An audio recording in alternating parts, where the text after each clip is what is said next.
दोस्तों, आज भी हम ऐसे समाज में जी रहे हैं जो आज भी पुरुष प्रधान है। आज भी जब लड़की का जन्म होता है तो अधिकतर घरों में मायूसी छा जाती है।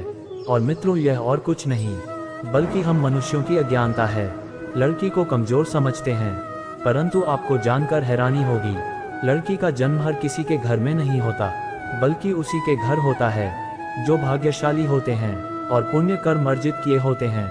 और आज हम आपको यही बताने जा रहे हैं कि भगवान कैसे घरों को लड़की का जन्म देने के लिए चुनते हैं, और वह कौन से पुण्य कर्म है जिसकी वजह से कोई भी इंसान बेटी का माँ बाप बनता है। दोस्तों, एक बार भगवान श्री कृष्ण से अर्जुन पूछते हैं कि माधव, किन कर्मों के कारण किसी के घर पुत्री धन की प्राप्ति होती है, अर्थात कैसे घरों में बेटियों का जन्म होता है।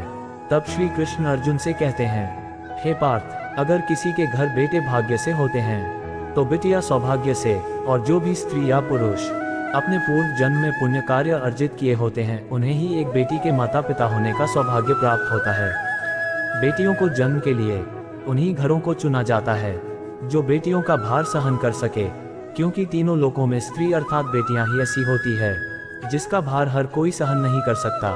वह बेटियां ही होती हैं जो इस सृष्टि को निरंतर चलायमान होने के लिए अपना सर्वस्व निछावर कर देती हैं। हे अर्जुन, जिस दिन इस सृष्टि में बेटियों का जन्म लेना रुक जाएगा उस दिन सृष्टि भी रुक जाएगी और धीरे धीरे इस सृष्टि का अंत हो जाएगा। मित्रों, भगवान श्री कृष्ण के इन बातों पर गौर किया जाए तो उनका कहा बिल्कुल सही है, क्योंकि बेटियां अगर नहीं होंगी तो किसी का भी वंश आगे नहीं बढ़ सकता। दोस्तों, आपने भी कई लोगों को कहते सुना होगा कि जिस घर में बेटी का जन्म होता है वह घर स्वर्ग के समान होता है, क्योंकि बेटा तो केवल एक कुल को रोशन करता है, बेटियां तो दो कुलों को रोशन करती है। माता पिता के घर वो बेटी के रूप में अपने उत्तरदायित्व का निर्वहन करती हैं, तो ससुराल आकर एक बहू के रूप में सारे कर्तव्यों का पालन करती हैं। दोस्तों, आजकल आप सुनते ही हो, बेटियां बहू परिवार में किसी के मर जाने पर उसका वर्णन नहीं कर सकते, लेकिन ये बिल्कुल भी सही नहीं है, क्योंकि रामायण में बताया गया है कि प्रभु श्री राम के पिता राजा दशरथ की मृत्यु हो गई तो माता सीता अर्थात राजा दशरथ की बहू ने ही उनका पिंडदान किया था, जिससे उन्हें जन्म मरण के चक्र से मुक्ति मिल गई थी। इतना ही नहीं, हिंदू धर्मशास्त्रों में बताया गया है कि बेटियां भी अपने पिता के नाम का पिंडदान कर सकती हैं। वही अगर ससुराल पक्ष में कोई पुरुष नहीं है तो इस स्थिति में बहू भी पिंडदान कर सकती है। इसलिए मित्रों, वह लोग बहुत किस्मत वाले होते हैं जिनके घर में बेटी जन्म लेती है। वही वह परवल किस्मत के होते हैं जिनके घर एक से ज्यादा बेटियां होती हैं। शायद यही कारण है कि बेटियों को लक्ष्मी कहा गया है। दोस्तों, बहुत से लोगों की सोच यही होती है, बेटी है तो बिना समय गवाएं और इस पर पढ़ाई में पैसे लगाए, जल्द से जल्द शादी कर दो। लेकिन ये सोच एक बेटी के भविष्य को बर्बाद कर देती है।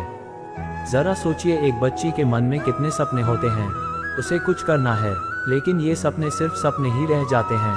इसलिए अपनी बेटियों को सपने पूरे करने देना चाहिए। उन्हें जीवन में हर वह खुशी दीजिए जो उन्हें मिलनी चाहिए। एक बेटे से ज्यादा एक बेटी हमेशा अपने माता पिता के लिए सोचती है। माता पिता को प्यार और अपनापन बेटी ही दिखा सकती है। बेटी के जन्म को एक जश्न की तरह मनाना चाहिए। माता पिता को बेटी को हमेशा एहसास दिलाना चाहिए कितने खास है बेटी है। अब सोचने वाली बात है कि कौन से कर्म के बाद आप किसी के घर लड़की के रूप में जन्म लेते हैं और उनके घर के लिए लक्ष्मी का रूप साबित होते हैं।